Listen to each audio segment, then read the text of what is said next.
자, 오늘은 이제 12번째 성경적 세가에 관한 시간입니다. 네, 오늘은 세상의 종말을 배워야 되는데 그 시간에 앞서서 지난번에 하지 못했던 것들 함께 보면서 진행해 보도록 하겠습니다. 자, 4번 눌러주실까요? 예. 자, 오늘 인간의 구원과 세상의 종말 같이 진행해 보도록 하겠습니다. 근데 제가 오늘 이 고난주간을 좀 묵상하면서 그런 생각을 해봤어요. 제가 항상 우리 성도님들한테 그런 이야기를 하죠. 모든 신앙의 삶이 외양과 형식에 치중하는 게 아니라 무엇보다 이 내면이 중요하다. 복음은 내면으로 들어옵니다. 그리고 이 안에서 심령의 부흥이 나타나 그 심령의 부흥으로 참된 하나님의 형상으로 이 땅에 살아가는 일들이 나타나게 된다는 거죠. 그런데 제가 이제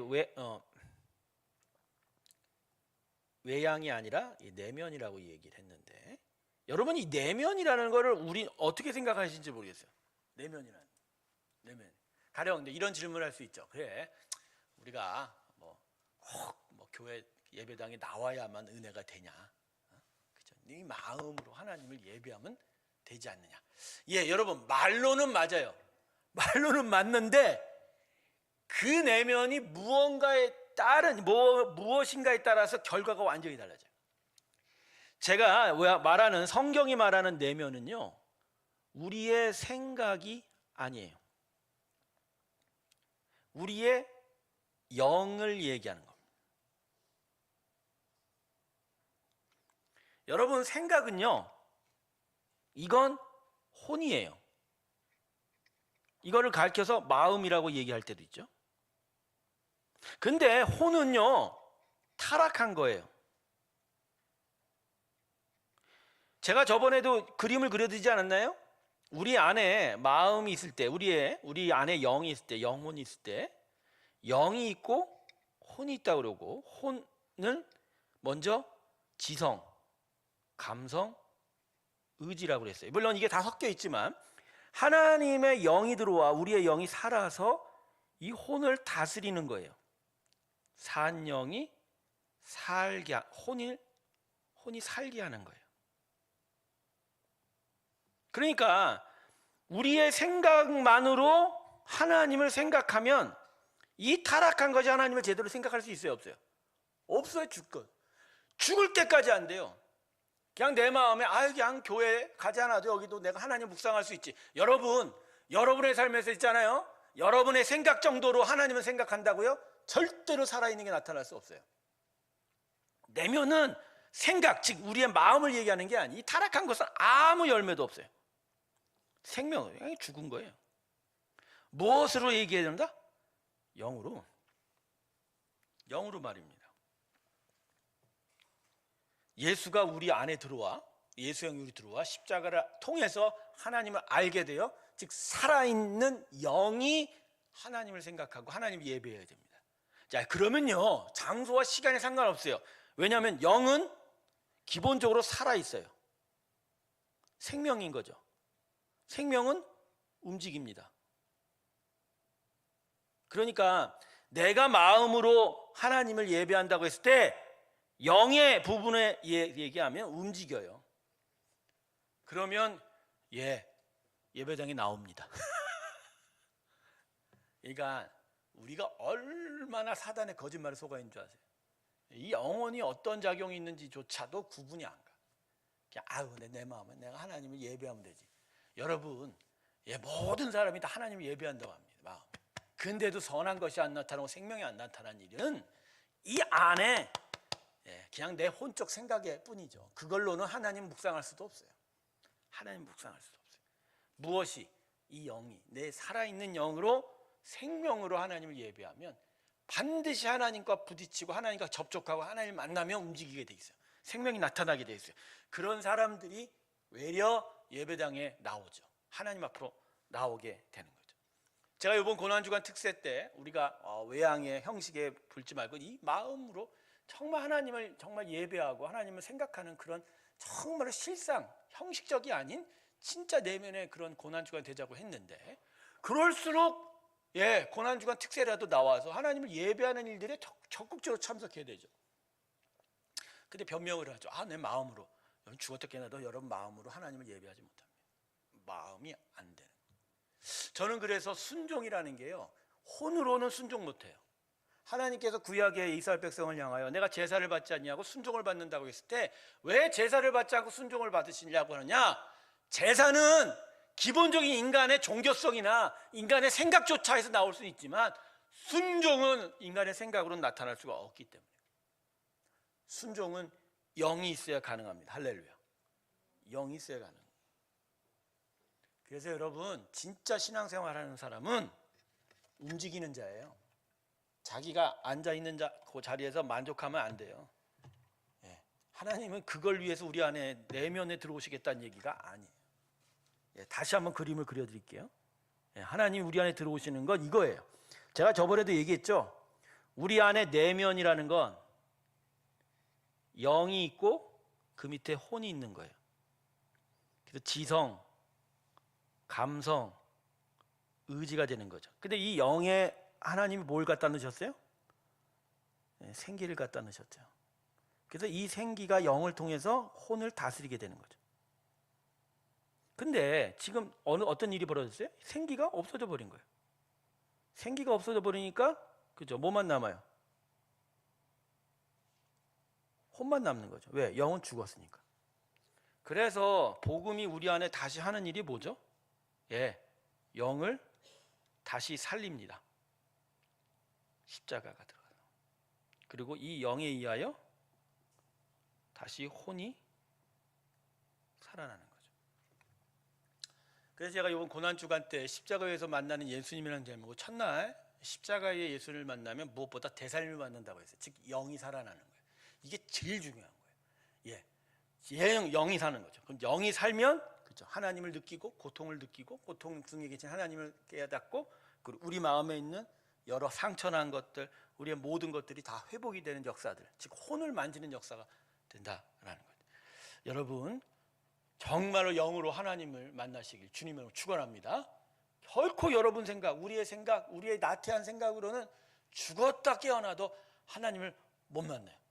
죽었다 깨어날 수도 없죠. 그냥 죽으면 죽는 거예요. 죽었다 깨어날. 진짜 하나님을 만나려면 이 내면 안에 영으로 하나님을 만나야 합니다. 그래야 사는 거예요. 그래야 사는 거예요.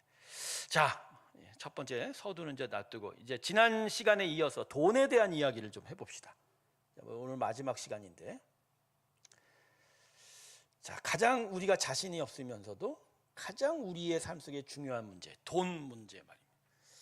지난번에 제가 이런 얘기를 했죠. 결국 구원이라는 건 주인 바꾸기다. 주인 바꾸기다라고 했죠. 근데 우리의 실상 우리의 주인은 돈이에요. 우리의 주인은 돈이죠. 그럼 왜 우리의 주인이 돈이냐? 나 돈 주인 아닌데요? 안 그래요. 마음에 가장 귀한 것, 내 마음이 있는 곳에 내 보물이 있고 내 보물이 있는 곳이 바로 내가 매인 곳이에요. 즉 내가 무엇에 매여 있느냐가 그게 나의 주인이 되죠. 여러분 자기 자신을 보세요. 내가 지금 가장 중요하게 여기는 게 뭐냐 이거예요. 아니 그냥 자기 생각으로 내 머릿속으로 신앙 고백하듯이 난 그럴 거야 라고 하는 게 아니라 내 실상 내 삶이 돌아가는 메커니즘을 보세요. 내가 뭐에 의해서 삽니까? 기도에 의해서 삽니까? 말씀에 의해서 삽니까? 하나님의 영광과 뜻에 의해서 삽니까? 아니면 이 땅에 살아가는 지식과 가치관과 세계관대로 내가 세상에서 살아가는 법칙대로 삽니까? 그게 중요한 거예요. 무에 뭐 매어져 있느냐. 제가 지난 시간에 이런 이야기를 했죠. 돈의 나라에 대한 이야기를 했는데 제가 중요한 거 하나 좀 더 얘기 드릴게요. 자, 우리가 흔히 경제학 시간에 배웠죠. 가격이라는 게 어떻게 결정된다는 거죠? 수요와 공급의 법칙으로 수요와 공급이 만나는 그 지점이 뭐라고죠? 가격이 결정이 된다고 그랬습니다. 그래서 유식하게 이걸 뭐라고 그러죠? 인비저블 핸드라고 해서 보이지 않는 손이 시장의 가격을 결정한다. 그거는 수요와 공급으로 결정한다. 자, 제가 왜 이 경제학 이런 그래프를 가지고 왔느냐? 이 부분이요. 이게 참된 인간의 그래프가 아니에요. 경제학은요. 사람을 하나님의 형상 닮은 인격으로 보지 않아요. 경제학은 사람을 탐욕의 존재로 봅니다. 그래서 이 그래프에는 탐욕이 들어가 있어요. 자, 수요가 뭐죠? 내가 싼 가격에 더 많은 것을 얻고자 하는 욕심입니다. 틀리지 않았죠? 공급이 뭐죠? 더 비싼 가격에 내 걸 더 많이 팔고자 하는 욕심이. 즉 욕심과 욕심이 만나는 그 지점에 뭐가 형성된다? 가격이 형성. 자, 그러니까 경제라는 건 결국 뭐예요?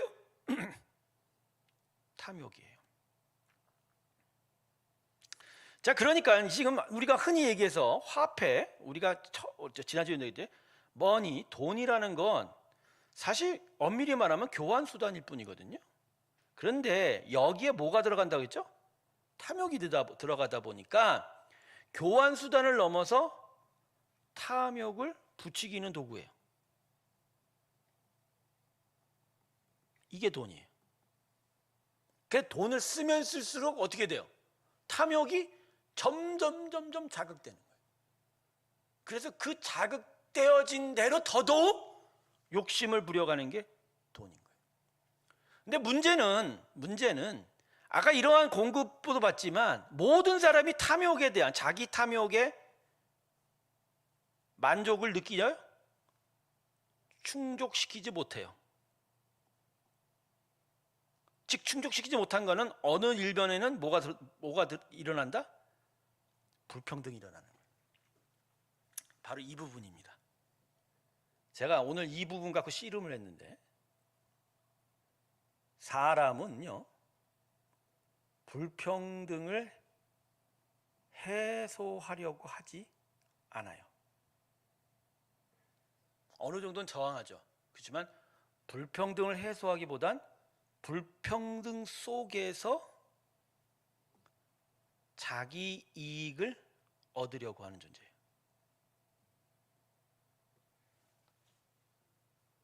즉 돈이 말입니다.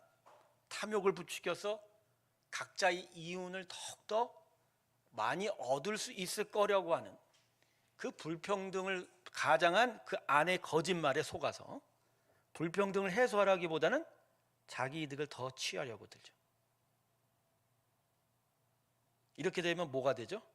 결론적으로 돈의 노예가 됩니다. 즉 돈이 따라가는 대로, 돈이 움직인 대로 움직여가는 인생이 되는 거예요. 가령 가장절 직장 생활할 때 예전에는요 어떤 자기가 하는 일에 대한 가치를 통해서 일을 했어요. 물론 이제 대기업과 중소기업의 임금 격차가 지금만큼 심화되지 않았지만 그 정도 존재했거든요. 그럼에도 불구하고 그것 때문에 직장을 이전하는 것들에 대해서 상당히 생각들이 보수적이었어요. 그래도 내가 이 회사에서 이러이러한 일을 하는 거에 대한 어떤 가치를 인정받고 또 스스로의 성취감을 느끼는, 즉 돈이 내 의해서 움직여 가는 것에 대해서 상당히 보수적이었다. 근데 요새는 뭐죠? 1원이라도 더 주면 이직해요, 안 해요? 이직해요. 즉 내가 세계적으로 같은 노동을 하는데도 여긴 더 많이 주고 여긴 더 작게 줘. 근데 이 불평등을 해소하려고 하지 않고 오히려 이 불평등 구조 속에서 나는 더 이득을 얻어가는 쪽으로 움직여간단 말이에요.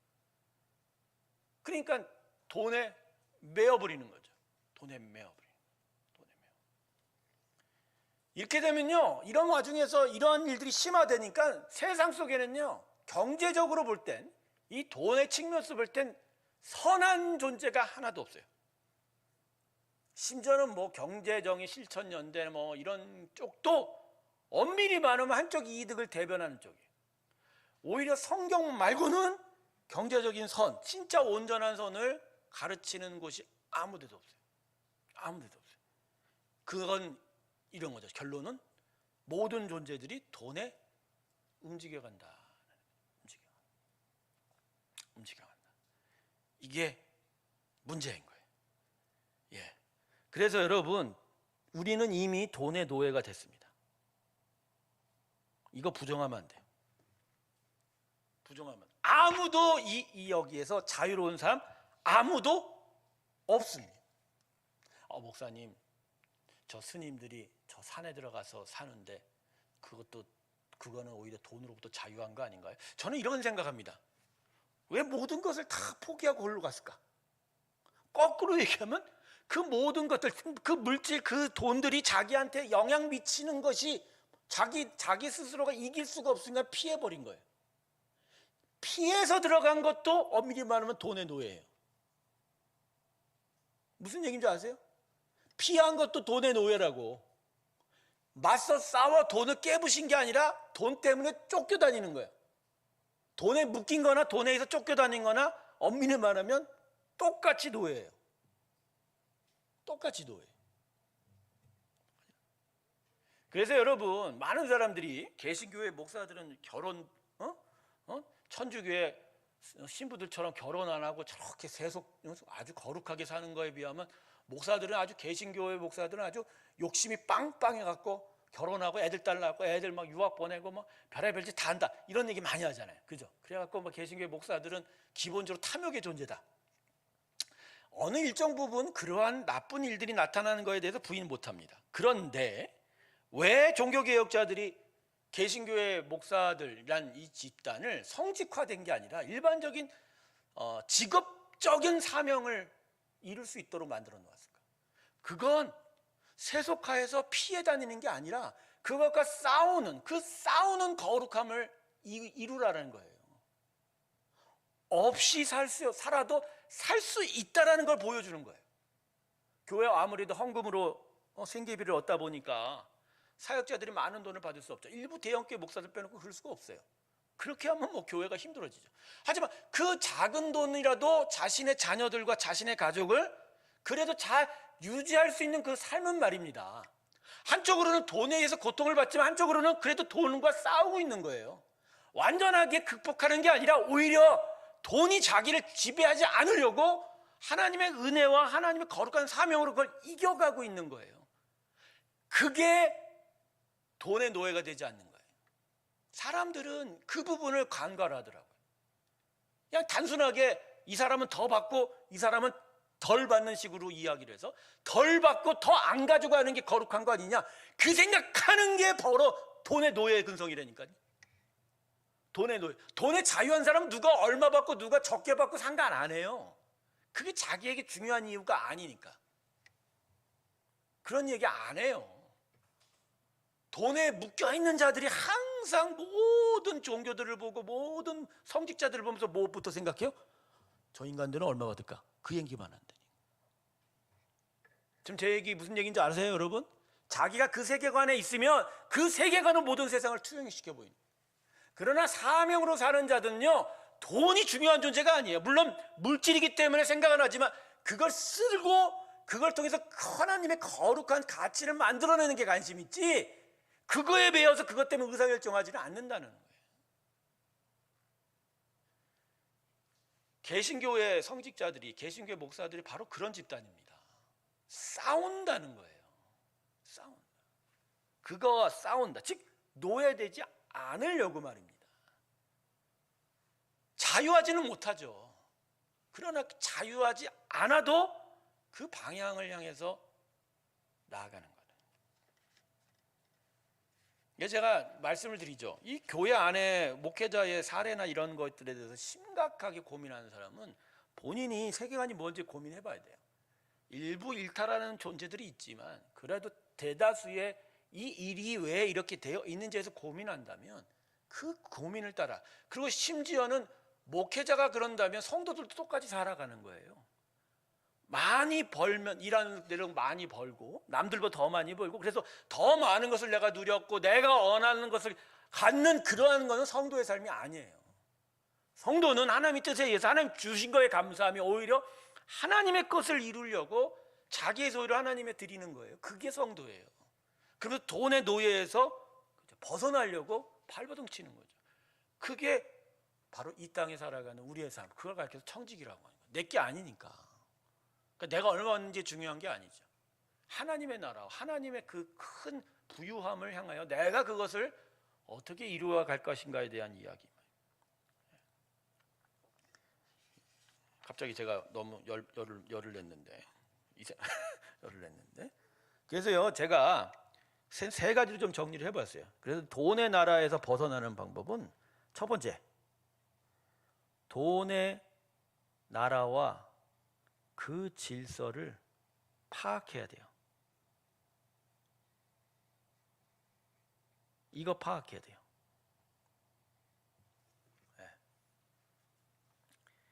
왜냐하면 돈의 나라는 기본적으로 사단이니까, 사단 나라니까, 세상 나라니까. 이들의 목적은 뭐죠? 사람이 하나님께 가까이 가는 걸 막는 거예요. 그러니까 항상 돈의 나라와 그 질서는 우리 앞에 어떤 식으로 등장해요? 어떤 식으로 등장해요? 이제 우리가 하나님께 가까이 가는 길을 막아섭니다.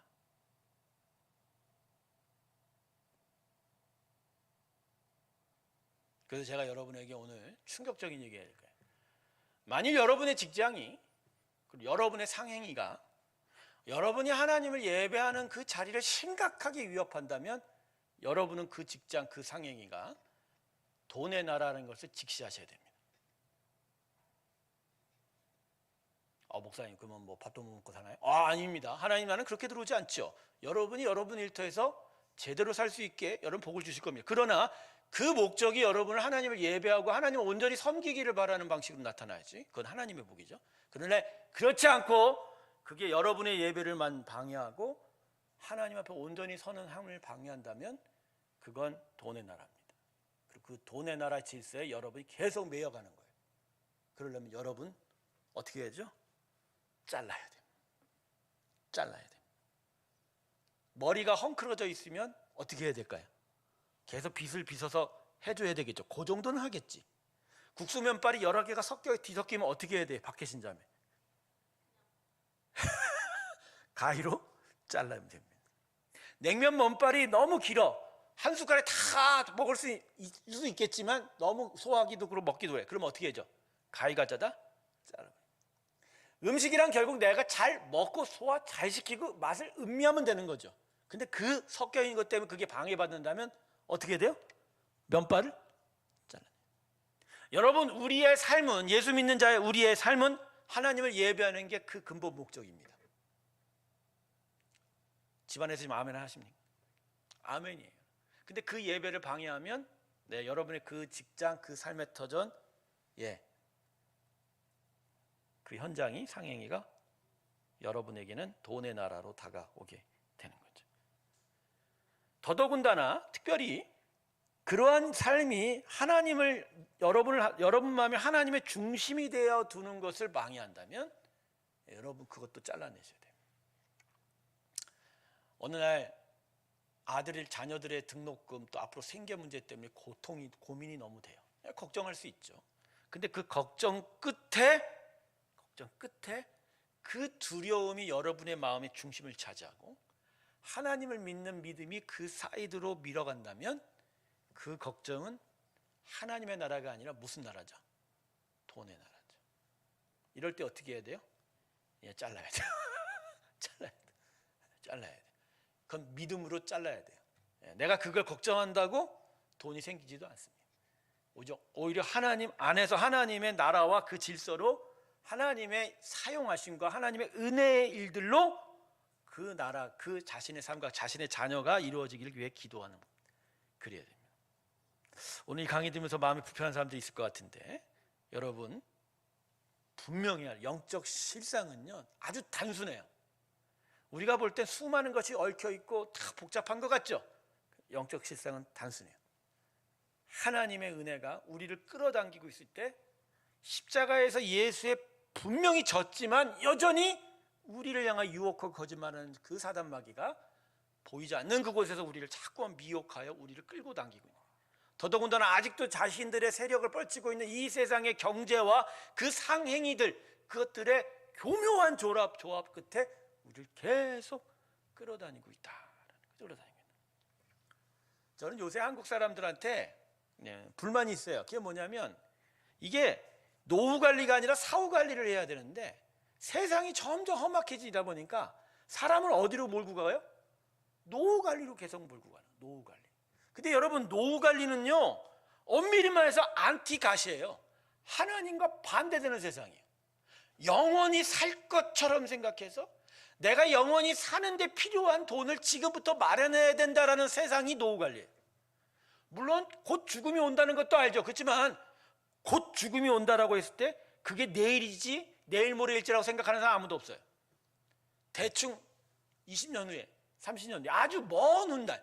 여러분, 그 생각은요, 죽음을 머리 그리지 않는 거예요. 내가 이 죽음을 넘어 영원한 하나님 나라에 가고자 하는 것들을 그리지 않는 거예요. 그게 영원히 살 줄 알죠. 그러니까 내가 그 시간, 내가 건강하게, 내가 여전히 똑같이 이 삶을 유지하기 위해서 나한테 뭐가 필요하다? 노후관리. 노후관리. 그러니까 지금부터 돈에 자꾸 매여 있는 거예요. 계속 돈에 매여 있는 거예요. 돈에. 근데 예수 믿는 사람은요, 제가 말씀드렸잖아요. 이 그래프로도 우리는 어떤 사람이에요? 이 땅에서 예수님 십자가로 왔을 때 여기서부터 이 하늘을 향해서 나아가는 사람이거든요. 그러니까 어떻게 보면 사후 관리를 해야 되는 게 우리의 목표거든요. 근데 우리는 여전히 여기서 놀 줄 알아요. 안 그래요, 여러분? 이러면 안 돼요. 우리는 이 땅을 계속 미련 없이 버리는 훈련을 해야 돼요. 그리고 놓는 훈련을 해야 되고, 그리고 어디로 가야 돼요? 하늘로 가야 됩니다. 하늘로. 그래서 여러분, 돈의 나라의 질서를 세밀히 파악하셔야 됩니다. 그러니까 내 삶을 둘러싸고 있는 수많은 경제 현황들과 이 열들이 과연 나를 지금 하나님의 은혜의 나라를 향하여 갈 수 있도록 뒷받침해 주는 것인가, 아니면 나로 하여금 자꾸만 돈의 나라, 하나님부터 멀어지게 하고 돈의 나라의 세상에 묶여가게 있는 거지. 이걸 반드시 봐야 돼요. 가령 내가 무슨 일을 하고자 해요. 근데 그 일을 할 때 어떤 자금이 필요하죠. 근데 그 자금을 조달하고 그 자금을 생각하는 과정 속에서 유심히 자기의 생각과 사고를 보세요. 거기에 하나님이 계시고 하나님의 은혜를 사모하고 하나님의 뜻을 생각하면서 그 일을 생각하는지, 아니면 그냥 내 사고, 내 생각, 세상의 가치관으로 그걸 바라보고 있는지. 뭐 벌써 그런 생각만 해도 우리는 이게 돈의 나라인지 하나님의 나라인지가 구분이 되어 가는 거죠. 그래서 여러분, 사업을 진짜 하나님 나라 방식으로 하는 사람은 기도부터 합니다. 기도부터 합니다. 목사님, 뭐 사업도 기도를 합니까? 그런 사람 많습니다, 여러분. 하나님의 은혜 안에서 하나님께서 부어주신 축복으로 사업하는 사람들 많아요. 그걸 뭐 하나님의 은혜를 받아서 하나님의 영광을 드리는 그런 식의 뭐 기복으로 연결할 필요가 없어요. 그냥 하나님의 뜻대로 말씀대로 살아보려고 노력하는 가운데 하나님이 그러한 삶을 허락하신 자들도 있어요. 근데 대부분 그런 사람들은 무슨 아이템이 좋네, 상술이 좋네가 아니라 하나님을 생각하면서 사는 거예요. 하나님의 영광을. 근데 그런 사람들 이야기를 들어보면요, 진짜 엄청난 것들이 많습니다. 근데 그 대부분 돈에 묶이는 게 아니라 하나님 법칙에 묶여요. 하나님께서 하시고자 하는 일들을 따라가는 일들이 나타나는 거죠. 자, 우리 새롭게 성도 여러분, 자기의 삶 속에 내가 지금 돈의 나라와 그 질서에 묶여 있는지, 아니면 진짜 하나님 나라의 법에 묶여 있는지를 고민하면서 살기를 주님의 이름으로 축원합니다. 내가 한 가지 더 얘기할게요. 교회 헌금 내는 것 때문에 힘들어하는 사람들 있죠. 돈 내라는 얘기 아닙니다. 그 헌금을 할 때 돈의 액수와 이 돈 헌금 내는 것이 내 가정 경제에 대한 걱정이 된다면 그건 이미 여러분 하나님을 위해 내는 게 아니라 돈의 나라에 묶여 있는 거예요. 돈의 나라에 묶여 있는 거예요. 물론 그것들을 내면서 마음이 조마조마하면서도 어떻게든지 하나님께 드리려고 하는 그 방향성들인 하나님께서 인정하시겠지만, 그러나 여전히 내가 내 생계 걱정하면서 돈을 낼까 말까 한다면 여러분은 하나님의 마음의 중심이 아니라 여러분의 경제생활, 돈의 나라가 여러분의 마음의 중심에 더 가까이 있을지도 모른다는 거죠. 그래서 헌금은요, 은혜에 대한 감사이고요, 두 번째는 하나님 나라를 세워가는 데 있어서 훈련의 단계예요. 그래서 교회가 헌금을 가르칠 필요는 있어요. 근데도 왜 제가 말을 안 하는 줄 아세요? 여러분들이 하도 그거에 시험 받기니까 아싸리 안 하는 거예요. 내가 하고 싶지가 않은 거예요. 돈에 돈자만 나와도 마음이 힘들어. 돈에 돈자만 나와. 그러니까 그 얘기를 할 바에는 그렇죠? 진짜 여러분이 믿음이 뭔지에 대해서 더 가르쳐서 여러분이 감동으로 하는 거예요. 헌금은 대가로 하지 마십시오. 보상을 기대하면서 하지 마세요. 하나님의 나라를 이루고 그분의 은혜에 감사함으로 합니다. 할렐루야. 할렐루야. 박혜신. 자, 두 번째 구체적인 방안의 두 번째는, 제가 첫 번째 돈의 나라 거짓을 파라고 했죠. 두 번째는 거저 주고 받는 것을 해야 됩니다. 자, 아까 제가 돈이 왜 돈의 나라를 만들어가는 데 대해서 얘기했죠. 교환 수단에 있어서 각자의 이득이 관여되고 그리고 불평등이 가면서 돈이 사람들을 종으로 매이게 만들었다고 얘기죠. 즉 단순한 교환으로만서의 수단이 되면 돈은 아무 의미가 없는 중립적인 가치인데, 교환 수단 가운데 탐욕이 일어나다 보니까 그렇게 되는 거거든요. 근데 결국 탐욕이란 게 결국 뭐죠? 대가거든요. 보상이거든요. 이걸 없애버리는 거예요. 그러니까 그냥 주려면 어떻게 줘야 돼요? 거저 주는 거예요. 받으려면 내가 나중에 갚아야 되지 하고서 받는 거예요. 저는 지극히 한국의 상조 문화에 대한 반감을 갖고 있습니다. 결혼 및 장래에 저 사람이 나의 애경사에 와서 부조를 했기 때문에 나도 저 사람에게 가서 부조를 해야 되는. 그래서 결혼식이나 장례식에 가면 항상 조의금이나 경조금을 쓰는 명부책이 있죠. 근데 다른 거는 다 버려도 그 명부책은 신주단지처럼 들고 가 있어. 그래서 그걸 가지고 뭘 보죠? 청첩장이나 부고문을 받으면 그걸 찾아봐요. 이 양반이 나한테 왔어? 안 왔어? 그러니까 뭐죠? 대가죠. 대가죠. 그리고 안 왔다고 하면 나중에 내가 가면 이 사람이 올 수 있을까? 없을까 말입니다. 원래 상부상조는 유교적인 덕목이죠. 한국 사회에서는. 그래서 옛날 이제 조선시대에서 한 농촌에서 부족한 일손들을 서로가 도와주는 방식으로 했던 거예요. 그리고 그게 이제 마을에 어떤 애경사 있을 때 서로 도와줘. 근데 그게요, 그렇게 정확하게 너한테 내가 5만 원을 받았으니까 너한테 5만 원을 주겠다 이런 식으로 한 게 아니라 도와주고 아낌없이 베풀고 받는 입장에서 상부상조였죠. 그런데 이게 현대로 와서 특별히 한국 사회에서 뭐가 된 거예요? 일종의 보험이 된 거예요. 갯놀이가 된 거예요. 갯놀이. 내가 계속 결혼식과 장례식에 계속 봉투를 뿌리고 나중에 그걸 내가 꼼지를 언제 개를 타요? 내가 일 벌어지면 그걸 한꺼번에 거둬들인 개라고요. 잘 생각해 보세요. 상부성자가 아니라 뭐라고요? 개예요. 박혜신 이거 뭔지 알아? 이런 거 독이 아니라 어이. 그러니까 이런 거야. 내가 오늘 내 친구한테 밥을 샀어. 그러면 밥을 샀을 때 그냥 기뻐서 사면 되는데 항상 사람은 뭘 기억해요? 내가 한번 샀으니까 나한테 받아먹은 쟤가 나한테 언젠가는 사야지 하고 생각하는 거예요. 여러분 여기서 돈에 묶이는 거예요. 그래서 교회 안에서 목회자한테 주는 돈을 월급이라고 안 합니다. 셀러리라고 하는. 그러니까 일한 노동에 대한 대가가 아니죠. 그냥 뭐라고 그러죠? 사례라고 하죠. 감사 예의에. 즉 감사의 인사일 뿐이에요. 그러니까 그 양과 그 범위는 그 공동체의 여러 사정을 봐서 적당하게 판단하면 되지. 이게 대가가 아닌 거예요. 그냥 서로 대가 없이 주고 받는 거예요. 그래서 일을 안 한다고 해서 뭐라는 것도 아니고 돈이 작아서 뭐라는 것도 아닌 그 안에 뭐가 있는 거예요? 사랑과 감사와 신뢰가 들어가 있는 거예요. 근데 이게 정착이 되려면 각자의 구성원들이 어떤 생각을 해야 돼요? 거저 말입니다. 탐욕이 아닌 뭐죠? 거저 말입니다. 이게 사례인 거예요.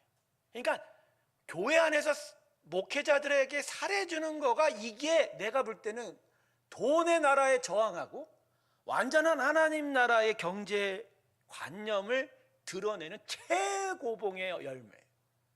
이걸 잘하는 게 그 구성원들이 진짜 감사를 알고 정말 가치 없이 대가 없이 정말 하나님께 헌신하는 게 무엇인지를 아는 거는 거예요. 근데 대부분의 교회가 이 사례 목회자 주는 돈 그거 갖고서 아주 실갱이를 하고 힘들어합니다. 그건 여전히 어느 한 개인의 일탈이기보단 바로 이 부분에 자유하지를 못하는 거예요. 이 부분이 다. 그래서 여러분 돈의 나라에 저항하려면요, 거저예요, 거저. 값 없이 주고받기. 이거 돼요. 대가가 있는 주고받으면 그건 돈의 나라에 가까이 가는. 어렵죠. 근데 이걸 실행한 교회가 있죠. 초대교회죠. 사도행전 2장 43절, 48절, 47절까지 보면 그 초대교회가 세워졌을 때 처음에 온전히 하나님을 예배하고 복음을 배운 거 외에 그들의 경제활동을 얘기합니다. 서로의 것을 같이 내어놓고, 그렇죠? 서로 통용하고 함께 썼다는 거. 그렇죠? 그들 안에 천국이 들어오고 하나님의 온전한 은혜가 들어오다 보니까, 그렇죠? 서로가 거저주고 거저받는 일이 나타나. 근데 초대교회가 언제부터 깨질 조짐이 보여지죠? 7 집사를 세웠던 이유이 뭐예요? 헬라파, 히브리파 과부들한테 서로 후원하는 문제에 있어서 어려움을 겪었잖아요. 그죠? 그때부터 그래서 돈 있는 사람들이 그러니까 구호 작업을 어디에게만 했어요? 히브리 파 사람한테 하고 헬라파 사람들한테 안 주다 보니까, 그러다 보니까 교회 안에 서로 깨지고. 근데 그게 깨진 이유가 결국 뭐죠? 불평등도 있지만 불공정성도 있지만 엄밀히 말하면 거저주고 받는 것이 깨져버린 거예요. 그죠? 결국은 그 일 이후에 몇 년이 지나잖아요. 초대교회는 완전히 무너집니다. 결국 이러한 영성으로는 예수의 복음을 자신만이 아닌 온 이방 땅에 전달하는 게 힘든 거예요. 나만 위하기 때문에. 거기서 그래서 초대교회가 깨져버리고 온 백성들이 예루살렘 성에서 떠나가게 돼요. 그리고 진짜 주고받는 일들을 다시 생각하면서 복음이 온 땅으로 퍼져가기 시작했다라는 거예요. 여러분, 우리는 대가 없이 주고받는 거에 훈련받아야 돼요. 대가 없이 주고받는. 이거 아주 중요합니다. 그래서 저는 여러분에게 얘기합니다. 누구한테 밥 살 때요, 나중에 저 사람이 나한테 밥 사기 생각하고 먹지 마세요. 소화불량됩니다. 현대인의 소화불량의 99%의 원인은 내가 이 밥 먹고 다음에 내가 사야 될 걸 생각하는 근심에서 비롯된 거라고 저는 생각합니다. 제 말이 틀렸나? 묻지도 않네, 사람들. 값없이 주고받으세요. 값없이. 내가 저 사람한테 뭐 해줬다고 저 사람 나한테 안 해준 거에 대해서 삐지지 말란 말이에요. 사람은 그거 갖고 잘 삐지거든요. 그런 거 삐지지 마세요. 진짜 삐져야 될 건, 예수님은 진짜 값없이 십자가에서 고생당했는데 나는 도대체 하나님한테 뭘 했는가에 대해서 생각을 해야지. 그거를 고민을 하는 게 하나님의 사람의 마땅한 일이라고 생각합니다. 자, 마지막으로 세 번째, 돈의 나라에 매이지 않는 구체적인 실행 방법. 네 번째, 아주 어마어마한 얘기를 하겠습니다. 가난하십시오.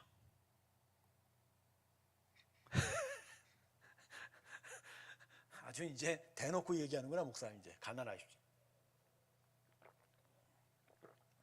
가난하세요. 왜 아멘을 안 하지? 가난하세요. 가난을 추구하십시오. 가난을. 부자가 천국에 들어가는 건 낙타가 바늘기에 통과하는 것보다 더 어렵다고 하죠. 물론 여기서 예수님은 부유한 자를 직접 지칭한 건 아니지만 부가 쌓일 때 생길 수 있는 하나님을 제대로 섬기지 못한 것에 대한 경계입니다. 즉 돈의 나라는 너무너무 유혹적이고 교묘해서 우리가 알지 못하는 부지불식간에 우리에게서 하나님 나라를 뺏어가 버립니다. 그래서 언제나 예수 믿는 사람들은 가난이라는 주제를 항상 생각해야 돼요. 그걸 뭐 좋은 얘기로 청빈하다, 검소하다 이런 식으로 생각하는데, 과한 부를 탐하지 않고 오히려 내게 있는 것을 거저 베풀고자 하는 가난을 추구하는 그 영성이 우리가 진짜 하나님을 제대로 섬길 수 있는 지점이 된다라는 것입니다. 결국 우리가 쌓아야 할 것은 땅에가 아니라 어디다 쌓아야죠? 하늘에 쌓는 거예요. 하늘의 보화를 쌓는 거예요. 예수님과 동행하고 예수님의 마음을 깨닫고 예수님께로 나아가는 그 일들이 바로 우리에게 필요한 일인데, 우리가 가도하게 이 땅에서 우리의 탐욕을 채우기 위해서 행하는 그 모든 것들은 이제는 점점 작아져야 돼요. 그러기 위해서 우리는 뭐가 중요하다? 가난한 게 중요하다. 그럼 목사님, 우리가 가난하면 교회는 뭐 어떻게 굴러갑니까? 항상 바로 그 생각이 여전히 돈의 노예가 되고 있는 거예요. 교회가 돈에 의해서 굴러가요? 하나님의 은혜에 의해서 굴러가요? 진짜 생각해 보라니까. 여러분의 경제생활은 여러분이 벌어들인 돈에 의해서 굴러가요? 아니면 하나님의 은혜에 의해서 굴러가요? 이 부분에 대해서 답을 해야 돼요, 여러분. 분명히 얘기합니다. 하나님의 은혜에 의해서 굴러간다고 하는 자들은 하나님이 먹여 살립니다. 그러나 돈에 의해서 굴러간다고 하는 자들은 돈도 제대로 못 벌 겁니다. 왜냐하면 돈이 그 마음을 아는 순간 여러분을 마르게 할 거예요. 왜? 그래야 더 돈의 노예가 되기 때문에. 돈은요, 제가 아까 그랬죠, 화폐 교환 수단이 아니라 만몬이라는 사단, 즉 영적 존재예요. 그래서 우리가 돈에 매여 있는 마음을 더더욱 쪼이는 자들이, 쪼이는 존재들이. 그래서 우리가 내 삶은 돈에 의해서 굴러가지 않는다, 돈에 의해서 굴러간다고 생각하는 그 즉시 여러분 마를 거예요. 교회도 마찬가지예요. 여러분. 헌금 걱정하고 이거 어떻게 존재하냐 그 생각하는 그 순간 헌금은 말라요. 하나님을 믿고 하나님께 맡길수록 하나님께서 하십니다. 그걸 경험해야 돼요. 교회는 그런 걸 경험하고 예수 믿는 사람들은 그 은혜를 경험하는 거예요. 그래서 하나님이 공급하심을 경험하면서 하나님이 진짜 먹이고 입히시는구나. 그래서 그걸 우리가 걱정하는 게 아니라 우리는 하나님의 영광을 위해서 살면 하나님이 하신다. 이걸 걱정. 이러한 믿음의 사람들이 점점 많이 모일 때 교회가 더더욱 하나님의 나라를 세울 겁니다. 할렐루야. 그래서 저는요, 요새 들어서 더더욱 생각해요. 교회가요, 외려 세상 나라보다도 더 세상적이야. 항상 교인 숫자 곱하기 얼마에 갖고 헌금 액수로 교회를 움직일 생각을. 그렇잖아요. 저는요, 오히려 지금 새로운 교회가 여기서부터 믿음의 일들을 세워갈 차례라고 저는 생각합니다. 그래서 저는 여러분들한테 분명히 말씀드리지만 교회가 교회답게 하는 일들에 대해서 더 사업할 거예요. 더 어려운 자들을 위해 베풀고 특별히 선교하고 전도하는데 우리가 많은 돈을 지출해야 돼요. 내년부터는 제가 선교에 대한 여러 우리 리더십들과 고민하고 기도하면서 정말로 복음 전하고 복음을 드러내는 일들에 우리가 얼마나 많은 일들을 감당할 수 있는지에 대해서 우리 자신을 도전시키는 일들이 전 있었으면 좋겠어요. 그래서 내년에는 진짜 지방에 아울리치를 가든지 뭐 일본을 가든지 필리핀을 가든지 아울리치 도전을 해서 우리 자꾸만 성도들이 자꾸만 자기 것들을 거저내면서 하나님 나라가 드러나는 걸 자꾸만 경험하면서 그런 나라로 가게 되어야 할 것 같습니다. 할렐루야. 여러분, 가난함을 추구하십시오. 하나님이 하나님 나라의 부요함으로 우리 가운데 함께 할 줄로 믿습니다. 아멘. 자, 여기까지가 이제 구원에 대한 이야기입니다. 특별히 오늘 돈에 대한 이야기들 다시 한번 고민해 보면서 영상을 다시 되돌려 가서 한번 봐 주시기를 바라겠습니다. 이제 좀 더 종말에 대한 얘기를 하겠습니다. 자, 세상의 종말 첫 번째입니다. 첫 번째 시간입니다. 세상의 종말. 자, 종말이 뭐죠? 먼저 종말이 뭡니까? 네,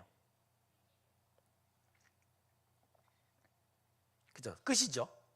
근데 성경이 말하는 종말은 끝이 아닙니다. 여러분, 하나님에게 끝이 있나요? 없죠. 하나님이 영원하세요. 하나님은 시작도 없어요. 끝도 없어요. 다만 우리에게 나타나실 때 시작이 있고 끝이 있을 뿐이에요. 우리를 만드신 게 시작이고 이 땅을 폐기하셔서 새하늘과 새 땅을 만드는 게 일명 우리는 종말이라고 여길 뿐이지 그분은 시작도 없고 끝이 없어요. 그러니까 세상의 종말이란 얘기는 이런 의미예요. 이 세상이죠. 이 세상의 끝을 얘기하지 하나님 나라의 끝은 아니라는 거예요. 자, 베드로후서 3장 7절부터 10절까지를 한번 볼까요?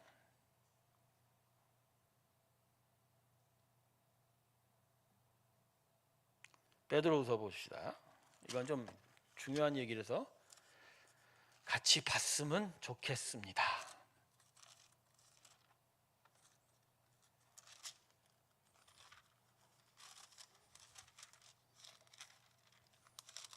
베드로후서 3장 7절과 10절 말씀. 3장 7절 볼까 할까요? 이제 하늘과 땅은 그 동일한 말씀으로 불사르기 위하여 보호되신 바 되어 경건하지 아니한 사람들의 심판과 멸망의 날까지 보존하여 두신 것이니라. 10절. 그러나 주의 날이 도둑같이 오리니 그날에는 하늘이 큰 소리로 떠나가고 물질이 뜨거운 불에 풀어지고 땅과 그 중에 있는 모든 일이 들어. 여러분 이게 풀어진다는 게 무슨 얘기인 줄 아세요? 물질이 뜨거운 불에 풀어지고. 예, 이건 완전히 해체된다는 얘기죠. 이걸 신학자들은 분자 단위로 해체된다고 합니다. 그러니까 우리가 두고 보고 있는 온 우주 만물의 달과 별과 모든 산과 강과 이 모든 것들조차도 어떻게 된다? 산산조각 풀어진다. 여러분 왜 이런 얘기를 했을까요? 예, 하나님께서 오시면, 예수님이 다시 오시면 그때 이 세상은 완전히 끝나게 된다는 거죠. 완전히 끝나게 된다. 이 세상의 끝을 이야기하는 게 종말이지 하나님 나라의 끝은 아니라. 그래서 세상의 종말 이야기하면 당연히 뭐가 연상이 돼야죠? 그 다음 세상이 예, 생각이 나야죠. 지금 뭐죠? 이걸 가르쳐서 성경은 이사야서와 요한계시록을 통해서 어떤 땅이라고 하죠? 새하늘과 신천지는 진짜 상표권 도용한 거야. 이 말 할 때마다 힘들어 죽겠어요. 그놈들 어떻게 안 쫓겨가나? 근데 영적으로 보면요, 신천지의 존재가요, 이 한국 교회에 대한 일종의 반성 작업의 하나의 돌풀인 것 같아요. 그러니까 거기에 우리가 넘어지면서 우리 자신을 보게 되는 거죠. 우리 자신. 너무 키가 커서 발바닥을 안 보고 봤는데 돌풀에 넘어져 보니 우리의 기초가 너무 허약한 거라. 그죠? 저는요, 요새 이제 뭐 신이라고 하는 사람들은 뭐 넷플릭스 프로그램도 있고 정명석도 그렇고 하고, 도대체가 말씀을 제대로 풀지도 않고 조금만 의문을 가져도 답을 못하는 인간들인데 어떻게 거기에 속아 넘어가지? 어떻게 우리가 속아 넘어가죠? 어떻게 속아 넘어가냔 말이에요. 그냥 희한해 죽겠어요. 근데 그게 되는 거예요. 사람은. 사람이란 존재는 그게 되는 존재예요. 그게 속임을, 그러니까 거짓말하면 거짓말에 속아 넘어가는 존재가, 보이스피싱 그렇게 노래를 해도 여전히 보이스피싱이 존재하잖아요. 지금도 우리 주변에서 보이스피싱에 속아서 돈을 몇백 몇천만 원을 잃어버린 사람 무지 많잖아요. 예, 사람은요 진짜 하나님의 진리 없으면요, 예, 홀라당 다 남한테 주고 빼앗길 존재들이. 빼앗길 존재. 여러분 진짜 진리인 하나님 말씀을 마음에 새기셔야 돼요. 그리고 바른 해석을 통해서 바르게 하나님의 진리를 알아가는 일들이 많아요. 난 그래서 우리 성도들한테 유감이에요.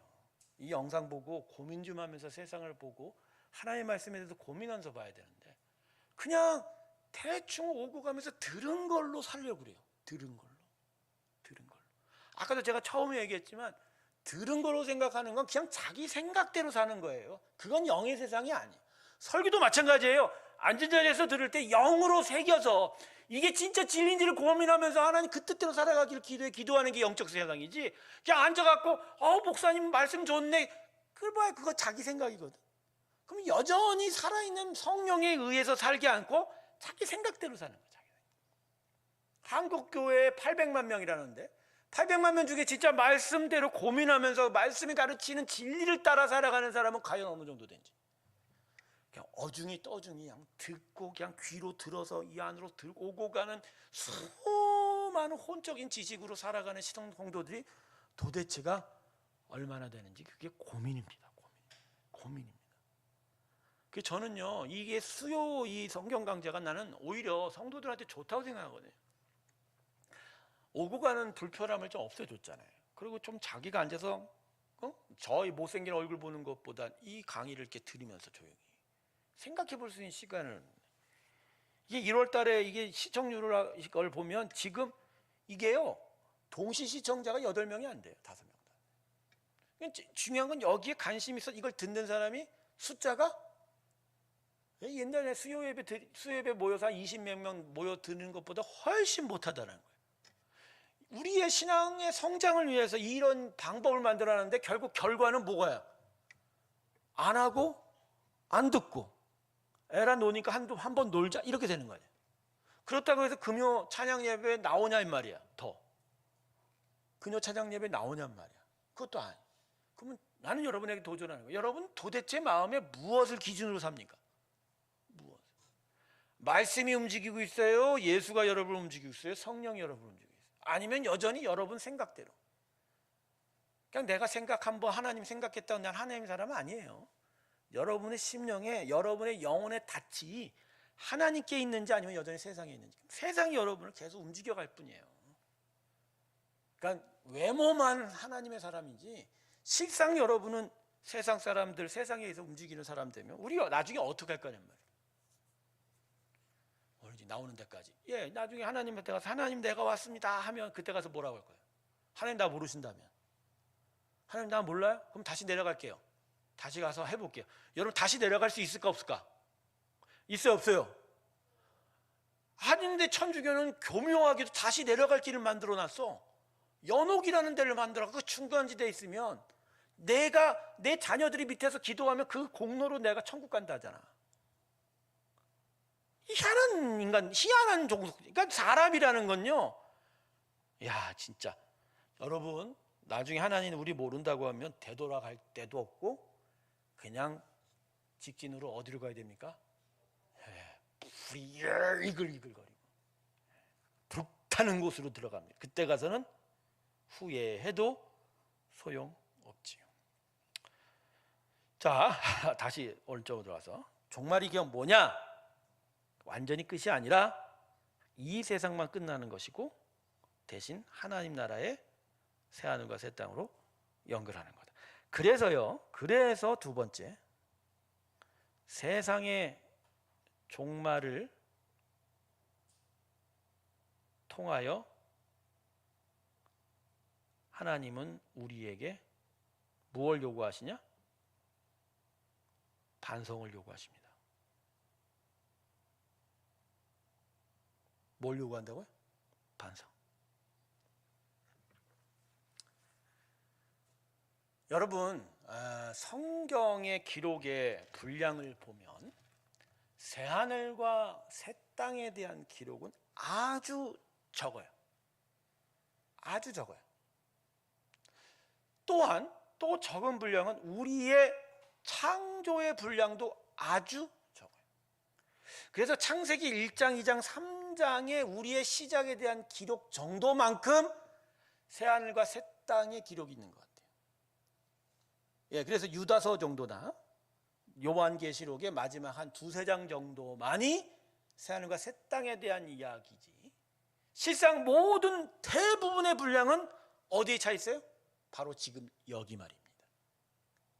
우리가 타락하여 얼마나 패역했고 하지만 이걸 불쌍히 여겨 하나님이 예수를 주셨는데 그 예수를 우리가 어떻게 제대로 믿어가고 있는지에 대한 이야기가 성경의 전부예요. 그러니까 성경에서 그나마 요만한 분량의 세상의 종말을 가리킨 건 바로 지금에 대한 반성을 요구하는 작업이에요. 많은 사람들이 요한계시록을 마치 장차 우리에게 닥칠 수많은 환난 속에 어떤 비밀 코드를 알려고 막 도전하는데 그거 성경 제대로 보는 거 아니에요. 요한계시록의 초점도 실상은 어디예요? 여기예요. 그래서 성경의 예언은요, 대언하다의 예지 미래를 포캐스팅하는 예언의 예자가 아니에요.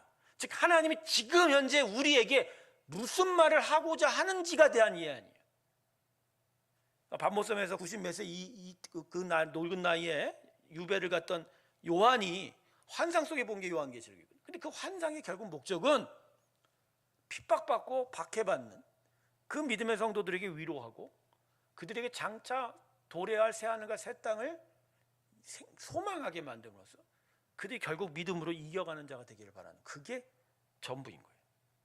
그래서 여러분, 성경이 우리에게 세상의 종말을 이야기하는 건 결국 그 종말 이후의 땅을 더 그 땅에 대한 이야기보단 그 땅은 반드시 존재하니까 그걸 보며 어디에 대해서 반성하라고요? 지금 내 삶에 대해서 반성하라는 거죠. 그래서 성경의 초점은요, 여기이지 올 나라가 아니에요. 올 나라가 아니에요. 근데 왜 올 나라에 대해서 많이 안 가르치냐고요? 어차피 와요. 그건 당연하기 때문에요. 그래요. 근데 그 나라만을 보고 살아가는 것을 원치 않으세요. 지금 여기서 현세 세상에 반성이 있어야, 그래야 새하늘과 새 땅에서 제대로 사는 일이 나타나는 거예요. 하나님으로서는요, 정말 가슴 아픈 게 새하늘과 새 땅 만드는 거예요. 왜냐하면 이미 모든 정성과 수고를 들여서 모든 우주 만물을 창조했잖아요. 근데 그 창조한 게 사람의 한 번의 반역으로, 배신으로, 죄로 인하여 완전히 타락되어 무너져 버린 거잖아요. 그걸 다시 없애버리고 다시 만드는 게 하나님으로서 얼마나 가슴 아픈 일이에요. 여러분 한번 생각해 보세요. 여러분이 진짜 정성과 수고를 들여서 뭘 만들고 있다 칩시다. 막 거대한 작품이에요. 몇 달을 걸려서 만들었어요. 근데 누군가가 와갖고 한번 딱 건드렸다 무너져 버렸어요. 여러분 화나요, 안 나요? 화나잖아요. 근데 그 일을 하나님이 하고 계시는 거예요. 그러면 그 일을 할 때 하나님은 뭐에 대해서 고민해요? 누군가 와서 이거 또다시, 그죠, 오염시키고 타락시킬 거에 대한 고민이에요. 어차피 사람을 사랑해서 영원한 생명으로 끌고 가려면 그 백성들이 이 땅에서 저 나라에 들어가기 전에 철저한 반성이 필요한 거예요. 다시는 타락하지 않고 반역하지 않고, 다시는 하나님 앞에 배신하지 않고, 그 새하늘과 새 땅을 완전하게 누릴 수 있는 존재가 되는 그 일, 그게 성경의 주제예요. 그래서 세상의 종말은 그 땅에 대한 이해함보다는 우리가 여기서 어떻게 우리 믿음을 지켜갈 거가 초점입니다. 할렐루야. 그래서 세상의 종말은 우리에게 반성을 하게 만들고, 그리고 이 세상에 대한 이별을 요청합니다. 뭐라고? 이 세상에 대해서 뭐라고요? 이별을.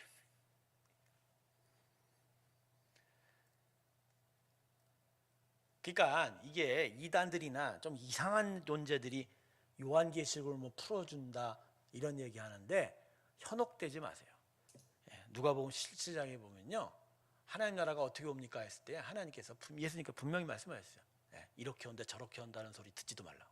그런 사람이 있는데 듣지도 말라고. 듣지도 말라고 하셨어요. 찾아가지도 말라고 하셨어요. 그게 왜냐하면 하나님은 그 나라에 대해서 이야기하기보다는 지금 반성 작업에 대해서 얘기하거든요. 어차피 새하늘과 새 땅은 누구의 힘으로 가요? 우리가 못 가요. 하나님이 가요. 하나님 주권 안에 하나님의 계획 안에 있어요. 우리하고는 상관없어요. 우리가 가고 싶다고 해서 가는 땅이 아니란 말이에요. 그분은 그 나라를 이루실 거예요. 중요한 건 여기서 우리는 뭘 해야 돼? 반성을 해야 돼. 그리고 이 땅을 이별하고 그 땅을 사모하는 마음을 가져야 돼. 이별. 제대로 이별해야 그 땅에 들어가게 됩니다. 그래서 저는 여러분에게 오늘 마지막 이런 단어를 쓸게요. 예수 믿는 사람은 반성하는 자입니다. 항상 손 들고 반성하는 거예요. 하나님 앞에 와서 막 만세를 외치죠. 그건 두 가지 면이니까 하나님 높여드리는 것과 하나님 나 반성합니다. 하나님 나 반성합니다. 알겠어? 박희신? 지금 해봐. 반성합니다.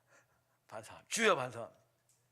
정말 새하늘과 새 땅이 들어오면 난 진짜 하나님의 온전한 존재로 쓰겠습니다. 그 마음으로. 그리고 사요나라 하는 거예요. 이 세상을. 사요나라. 아깝지 않아.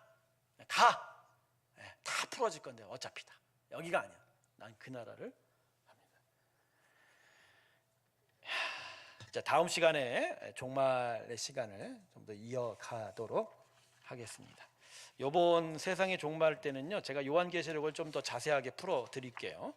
풀어 드리는데 여러분이 막 흥미롭게 생각하는 수많은 얘기들을 제가 가져다 드릴게요. 근데 그게 도대체 뭘 의미하는지를 정말 여러분 고민하는데 아무것도 아니라는 거예요. 아무것도 아니라는 거예요. 그걸 한번 여러분이 아는 시간 되도록 하겠습니다. 자, 기도하고 마치도록 하겠습니다. 하나님, 이 세상을 작별하고